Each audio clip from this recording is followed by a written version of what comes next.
Okay, so I am actually very excited to go over this paper called Stingless Bee Honey, a novel source of trehalulose, which is a biologically active disaccharide with health benefits. So, for those of you who don't know, I got my master's degree in biochemistry, but I focused on carbohydrate chemistry because that is the work that my principal investigator did.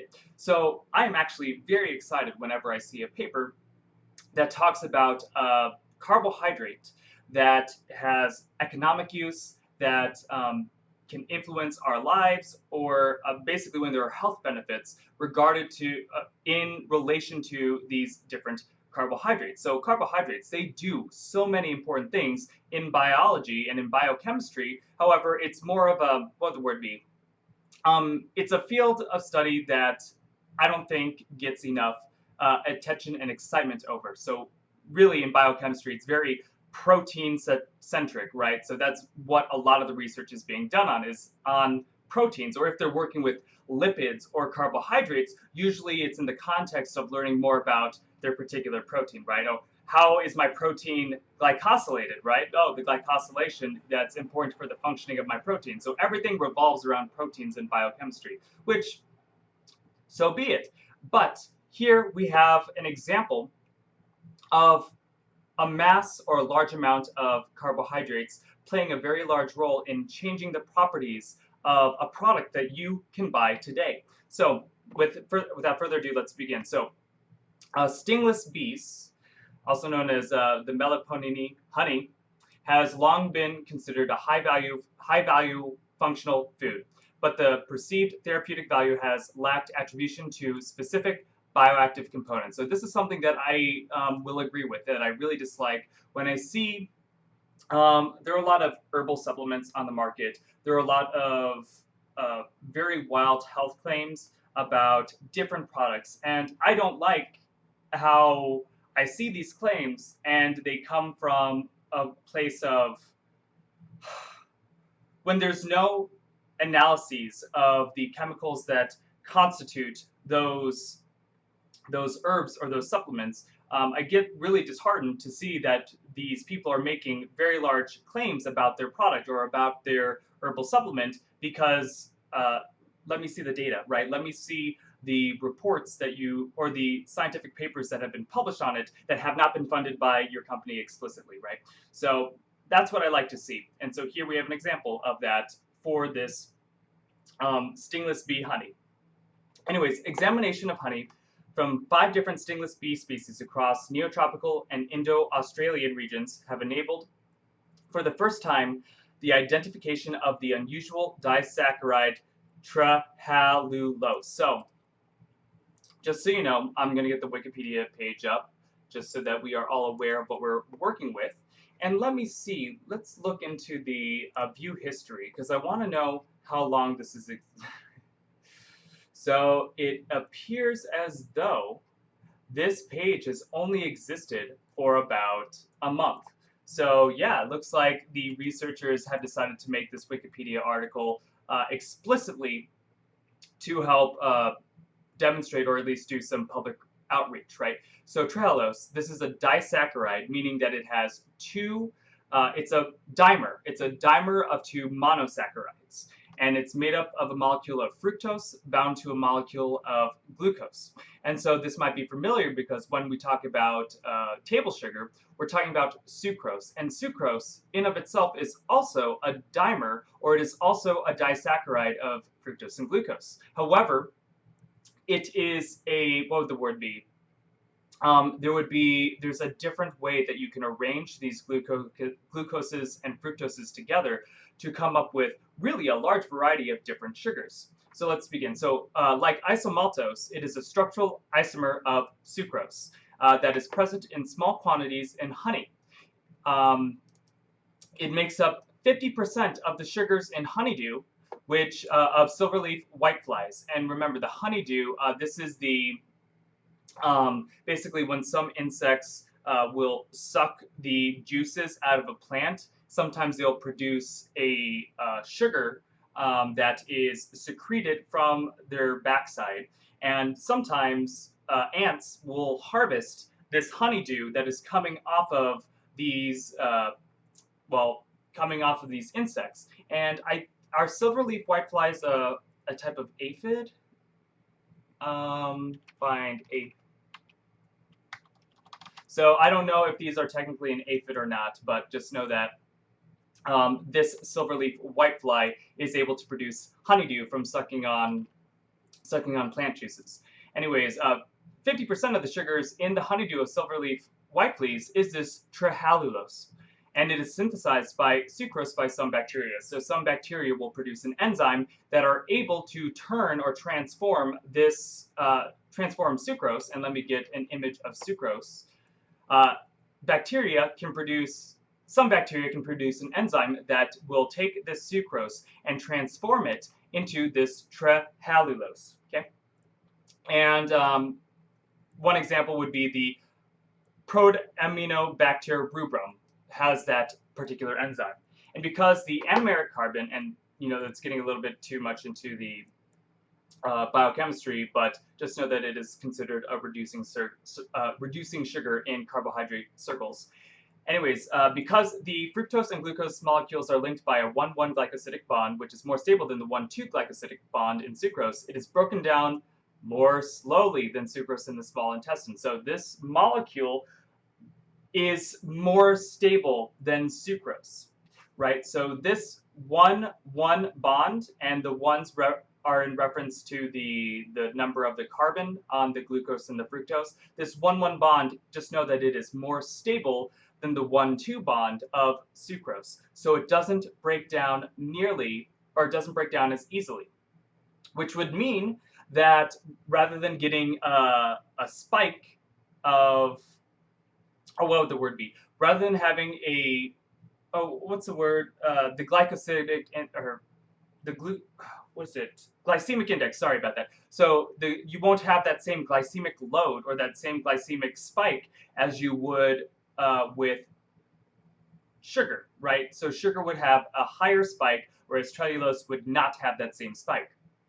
Anyways, this more stable bond also means that it cannot be utilized by Streptococcus mutans and is therefore non-karyogenic. So a kary, you might have heard of dental caries, that is often, how do I phrase that?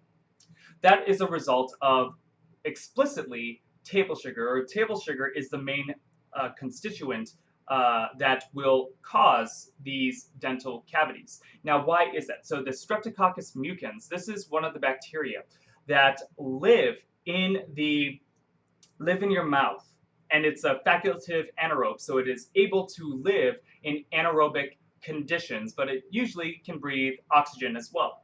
Now, what happens is Streptococcus mutans will take table sugar, and then it'll break this 1,2 glycosidic bond in sucrose. So let's look at sucrose. So here, this bond, this is a high energy bond, and it can be broken down.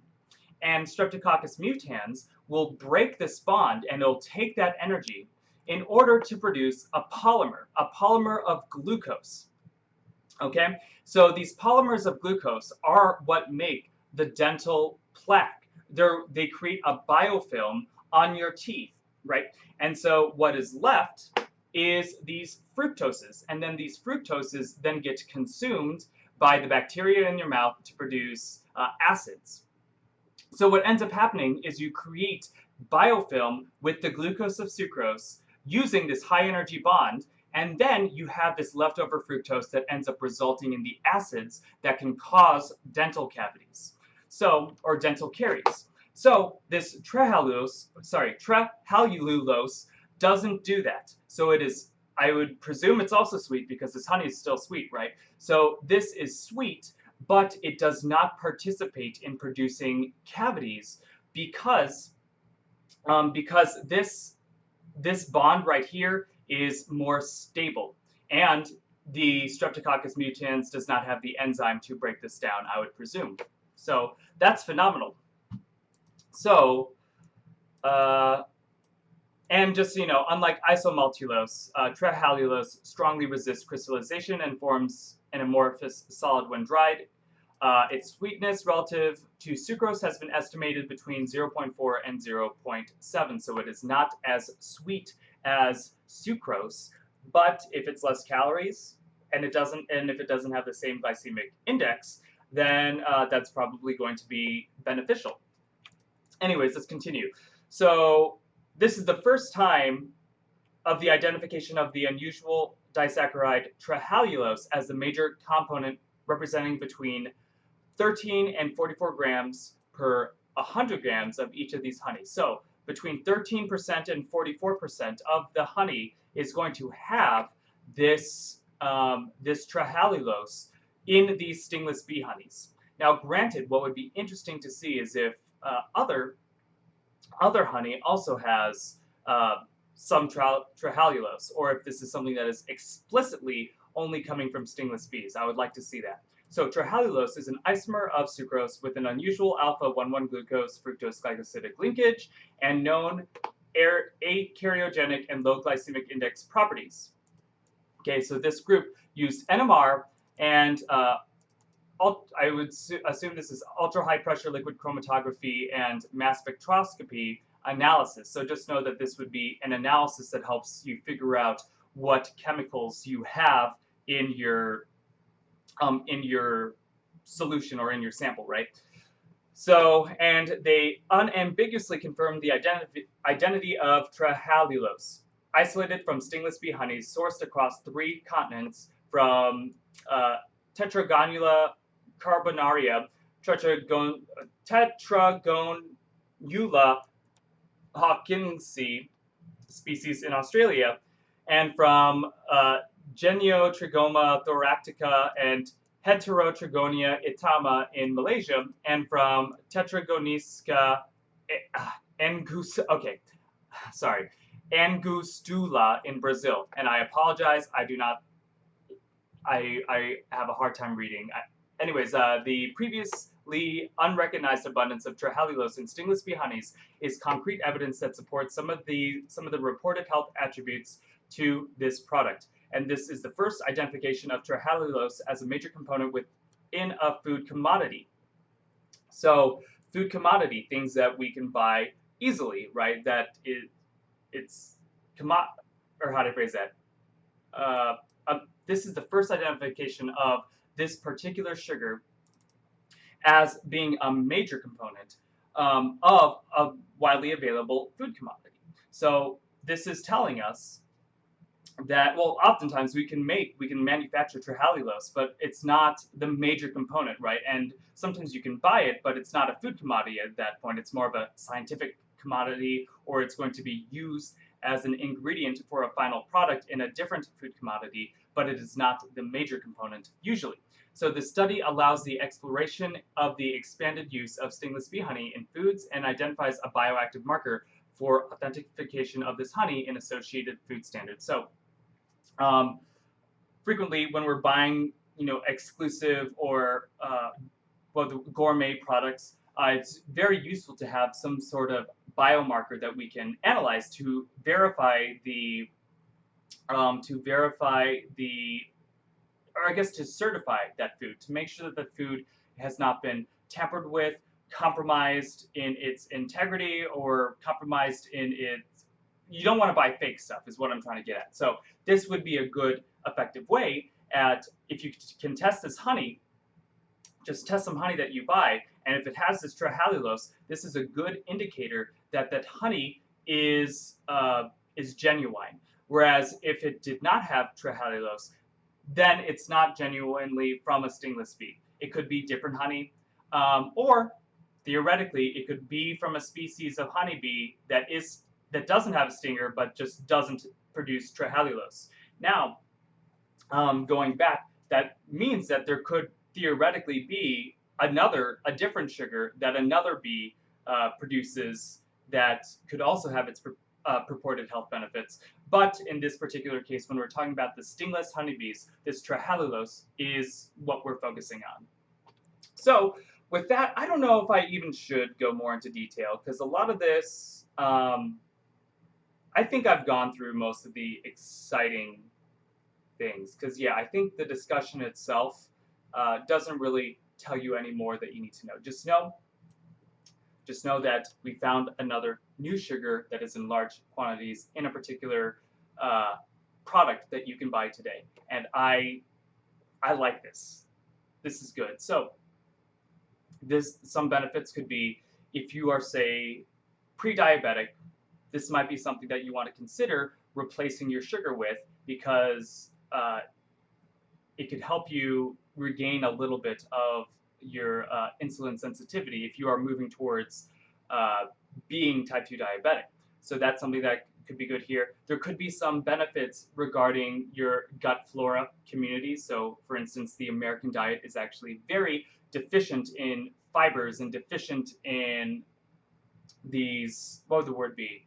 They're deficient in carbohydrates that are difficult to digest by you, but are easily digested by your gut flora, right? So this might be somewhere that we can look to getting carbohydrates that'll be good for our intestinal health. And so that might be one of the other purported health benefits of this particular honey. So with that, I think I'm going to leave it because I don't think I can really add too much to this. But if you have any questions on this paper, carbohydrates in general, I'll be happy to answer them. So just leave them down in the comments below, and hopefully I will see you tomorrow.